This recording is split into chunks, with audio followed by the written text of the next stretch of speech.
Sénatrice Francine Muyomba, bonjour. Bonjour Michel. Le président honoraire Joseph Kabila et sénateur à vie a rencontré ce dimanche les députés et sénateurs membres de sa plateforme politique Le Front commun pour le Congo. Qu'est-ce qui ressort de vos échanges? Le président Joseph Kabila a tout d'abord rassuré ses camarades que nous sommes et l'ensemble de ses compatriotes qu'il n'a pas abandonné la politique comme vous le savez, et que son silence est une expression forte d'un homme d'État qui porte sa nation comme l'ultime de ses préoccupations. Alors, il s'adressera à la nation bientôt.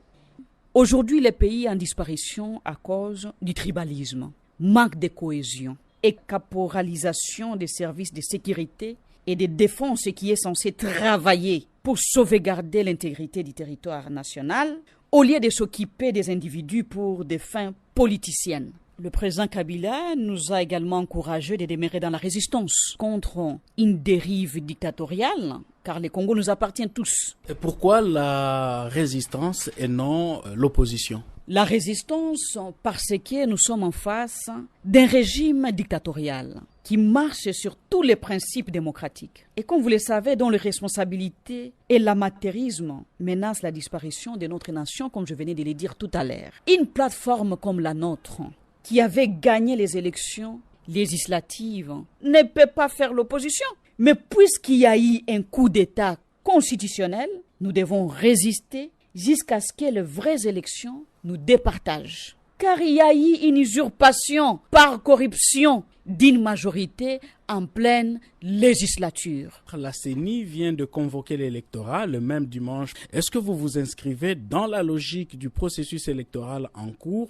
Nous n'avons jamais refusé d'aller aux élections et nous attendons les élections dans les délais constitutionnels. Mais avant, il y a des préalables. Il s'agit tout d'abord d'une CENI consensuelle, d'une cour constitutionnelle non inféodée. Et ensuite, nous avons besoin d'une loi électorale inclusive. Il faut aussi un audit externe, indépendant et rigoureux du fichier électoral.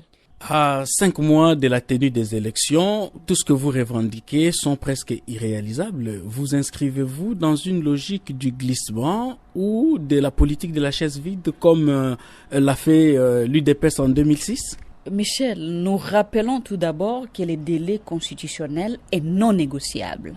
Si le président Tshisekedi ne parvient pas à rencontrer nos exigences avant la fin de son mandat, il devra assumer ses erreurs, comme vous le savez, en déposant sa démission à l'expiration de son mandat. Voilà pourquoi le président du Sénat aura ainsi la charge de gérer la transition jusqu'à la tenue des élections réellement libres, crédibles et démocratiques, surtout transparentes. Mais tout de même, la Constitution ne propose pas la démission du chef de l'État à l'expiration de son mandat, mais la Constitution stipule clairement que le chef de l'État reste en exercice juste à l'installation effective du nouveau président élu.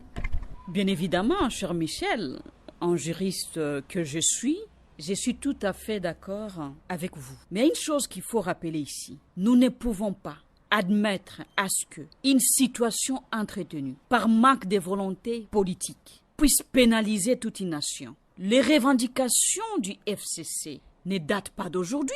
C'est depuis 2020 que nous avions tiré la sonnette d'alarme. Je sais que vous allez faire allusion à la jurisprudence de 2016, mais le président Kabila a été buté à un cas de force majeure, à force de rechercher les consensus, comme vous le savez. D'abord avec les dialogues de l'Union africaine, ce qui n'est pas le cas aujourd'hui. C'est grâce aux efforts de consensus qui nous avait amené au dialogue de la CENCO. C'est ce qui a amené l'opposition à la tête du pays. Si on n'aimait pas la nation, on allait imposer notre candidat à la tête de ces pays. Voilà pourquoi nous demandons au président Tshisekedi, à la fin ou à l'expiration de son mandat, de déposer sa démission pour donner la chance au pays d'avoir des élections démocratiques, parce qu'il doit assumer ses erreurs. Sinon, si il avait écouté les FCC, on n'allait pas arriver là où nous sommes aujourd'hui. Francine Muyomba, je vous remercie. C'est moi qui vous remercie, cher Michel.